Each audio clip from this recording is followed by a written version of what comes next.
Olá, boa tarde e bem-vindos a mais um Benfica Footsteps. Na sua obra Benfica através dos tempos, o Padre Álvaro Proença faz-nos a seguinte descrição: sés, ónimos, carradas de pedras, fabricantes, almocreves, turistas, foliões, salões com burros carregados de frutos ou mercadorias, carradas de roupas para lavar ou já lavadas, outras de laranjas e limões, fidalgos que vinham de Queluz, o infante Dom Miguel nas suas correrias, o secretário de Estado Dona Maria I em toda a sua importância de grande do reino, mas homem bom e devoto, tudo por ali passava no movimento que mais pareceu de Lisboa. E Benfica, por onde passava toda essa gente, ia bordando a estrada cada vez com mais casas, vendas, uma ou outra taberna e negócios de comes e bebes. Durante a construção da Igreja Nova, diariamente estava um irmão do Santíssimo Sacramento na estrada a esmolar para a grande obra, e rara era a semana, mesmo no inverno, quando não havia gente a passar, em que não se tirava pelo menos uns 15 mil reis. E esta gente, como o Marquês da Fronteira e outros fidalgos ricaços como Hermano Van Zeller, clérigos e pregadores afamados como o Frei Cláudio da Conceição, não se recusaram a esse serviço humilde prestado à paróquia. E cada página deste volume tem sido sempre um pouco da história da estrada que era a espinha dorsal da paróquia, de onde irradiavam no seu percurso os caminhos secundários para os lugares mais próximos ou afastados. E foi sempre ao longo dela que a urbanização se foi fazendo, lentamente durante os séculos XVII e XVIII e já em processo acelerado no século XIX. Apesar das inúmeras transformações, mantém a sua importância enquanto artéria principal da freguesia de Benfica. A estrada que nos fala o Padre Álvaro Proença é a Estrada de Benfica, tema do programa de hoje.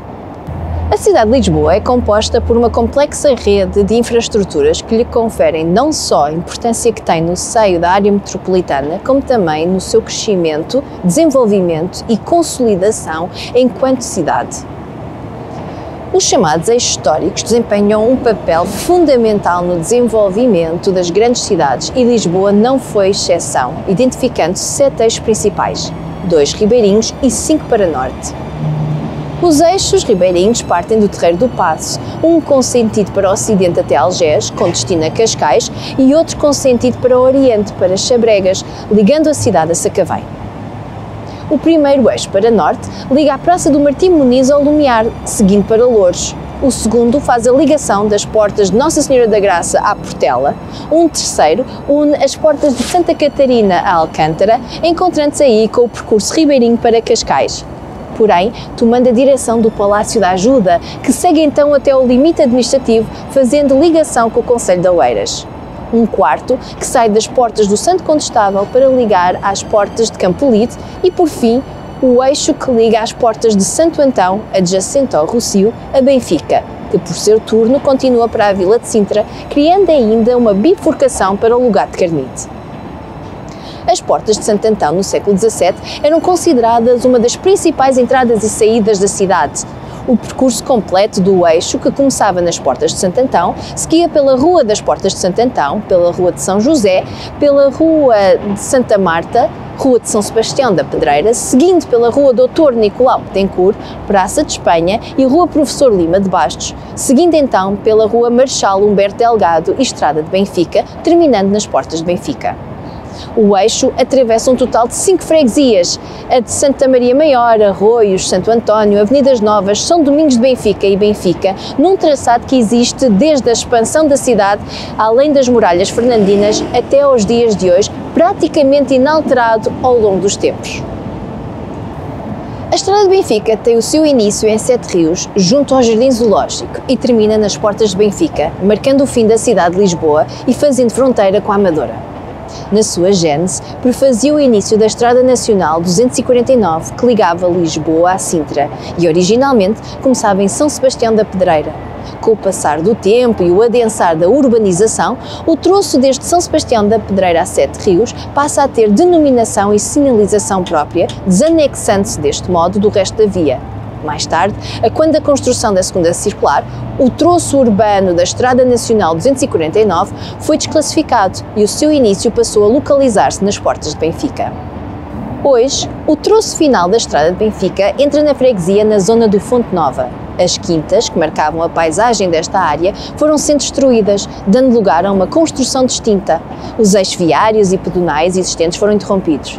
No lugar onde outrora existiam terrenos agrícolas, cujo nome é por certo devedor a um antigo fontanário ali existente, foi fundado em 1985 o Centro Comercial Fonte Nova. Desde 1988, detido pela Companhia Imobiliária e de Investimento, é um dos espaços comerciais mais emblemáticos da cidade de Lisboa.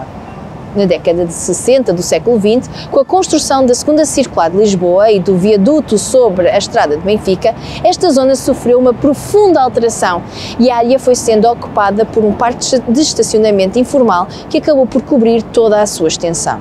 Esta situação manteve-se por quase 50 anos, até que em 2015 a Câmara Municipal de Lisboa lançou o programa Uma Praça em Cada Bairro, com o objetivo último de melhorar o espaço público em vários bairros da cidade. Com o intuito de restabelecer a unidade perdida pela construção do viaduto, criou-se uma grande superfície de pavimento em betão.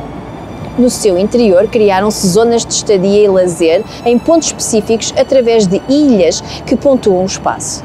Estas ilhas contêm programas de caráter específico que apoiam as áreas de estadia, quiosques com esplanadas, uma fonte, um jardim infantil e um parque para canídeos. As ilhas são delimitadas por bancos contínuos em todo o seu perímetro. Os bancos de troços retos e curvos são definidos por 4 módulos distintos. Um reto de comprimento, um módulo curvo e 2 módulos de bancos individuais com 2 inclinações de costas distintas. A equipa do arquiteto José Adrião, responsável pelo projeto, procurou ainda tirar partido do coberto arbóreo existente de tipo neste tipo, conservando os existentes e plantando novos. A praça foi concluída em 2017. Continuando pela estrada de Benfica, passamos em frente da reitoria do Instituto Politécnico de Lisboa, onde vemos a remodelação de uma antiga casa rural, de entre as muitas que ladeavam a estrada, num projeto atribuído ao arquiteto Carrilho da Graça. Passando em frente às escolas do agrupamento de escolas da Quinta de Marrocos, nome que nos relembra uma Benfica cuja história está profundamente marcada pelas quintas rurais e que aqui ganhou o nome do proprietário do terreno, conhecido por o Marrocos. Nesta nota, recordamos as numerosas quintas de veraneio desaparecidas. As principais quintas de veraneio nos arrebaldes de Lisboa recuam no tempo pela necessidade e a nobreza ter um local para onde ir, com ares mais frescos, limpos e aprazíveis, longe das pestes e epidemias que frequentemente assolavam a cidade. Estas propriedades permitiam uma produção agropecuária própria que, por estar relativamente perto do centro da cidade, servia de abastecimento às necessidades alimentares dos proprietários. Depois do terremoto de 1755, o receio de um novo tremor de terras e o facto de muitos dos palacetes citadinos terem ficado destruídos, as elites transferem-se para as suas casas de veraneio a partir da segunda metade do século XVIII. Estas quintas desapareceram praticamente todas, ficando apenas alguns relatos, a memória ou o registro toponímico atestando a sua existência.